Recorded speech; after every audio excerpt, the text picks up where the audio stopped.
Be بی عائشہ صدیقہ رضی اللہ تعالی عنہا ایک بار رات کا پہر تھا اور کچھ لباس وغیرہ سوئی سے کپڑا سی رہی ہیں.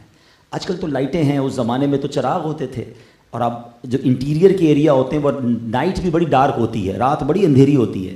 اب کیا ہوا کہ بی بی عائشہ فرماتی ہے کہ رات اندھیری تھی اور میرا چراغ بھی گل ہو گیا، چراغ گل ہو گیا اور سوئی میرے ہاتھ سے گر گئی. اب ٹرائی ٹو انڈرسٹینڈ، اگر یہاں بھی سوئی گر جائے تو ڈھونڈنا آسان نہیں ہے اتنی روشنی میں، مگر اگر اندھیری رات ہو چراغ بھی گل ہو جائے تو سوئی ڈھونڈنا اٹس نیکسٹ ٹو امپاسبل. مگر وہ کہتی ہیں کہ اتنے میں میرے آقا مدینے والے مصطفیٰ نور والا چہرہ لے کر میرے کمرے میں تشریف لے آیا ہے. اچھا دیکھیے، ایک بات سمجھنی ہے، پیارے آقا کے چہرہ انور سے نور کتنا نکلتا تھا. آج بھی کسی کا برائٹ چہرہ، خوبصورت چہرہ دے کر ہم کہتے ہیں ماشاءاللہ بڑا خوبصورت چہرہ ہے، نورانی چہرہ، یہ اور چیز ہے. نبی پاک کے چہرے سے لٹرلی نور کی کرنیں نکلا کرتی تھیں، اور کتنی نور تھی کہ بی بی عائشہ صدیقہ فرماتی آقا کمرے میں آئے، اتنا اجالا ہوا کہ میں نے اپنی کھوئی ہوئی سوئی آقا کے نور کی روشنی میں تلاش کر لی. اچھا جب وہ سوئی مل گئی تو بی بی عائشہ صدیقہ رضی اللہ تعالیٰ عنہ عظمت کے ساتھ، محبت کے ساتھ عرض کرتی ہیں حضور آپ کتنے خوبصورت ہیں، آپ کتنے حسین ہیں.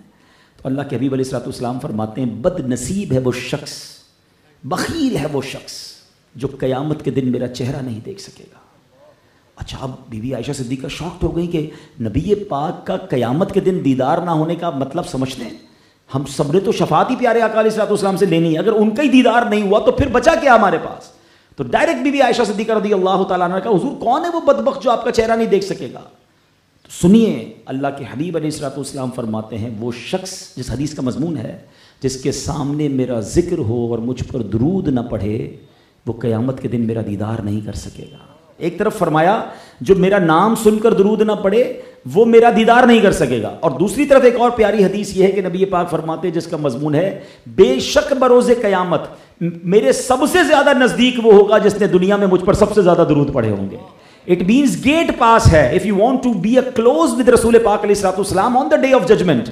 قیامت کے دن اگر نبی پاک کا قرب چاہیے، 8 ارب تو اس وقت دنیا میں ہے نا، آن دا ڈے آف ججمنٹ تک پتہ نہیں 60 70 100 200 ارب لوگ ہوں اور سب چاہیں کہ ہم آقا کے پاس پہنچ جائیں، کتنا مشکل ہوگا.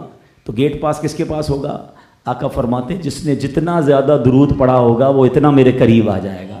ویسے میں آپ کو درود پڑھنے کا ایک تصور بھی بتاتا ہوں، میں نے کبھی پریکٹس کیا ہے، کبھی آپ بھی اس کو پریکٹس کیجئے گا کہ ہاتھ میں تسبیح ہو اور آنکھیں بند ہوں اور میں یہ درود پڑھ رہا ہوں کہ میں جتنے درود پڑھ رہا ہوں نا اتنے قدم آقا کے قریب ہوتا جا رہا ہوں.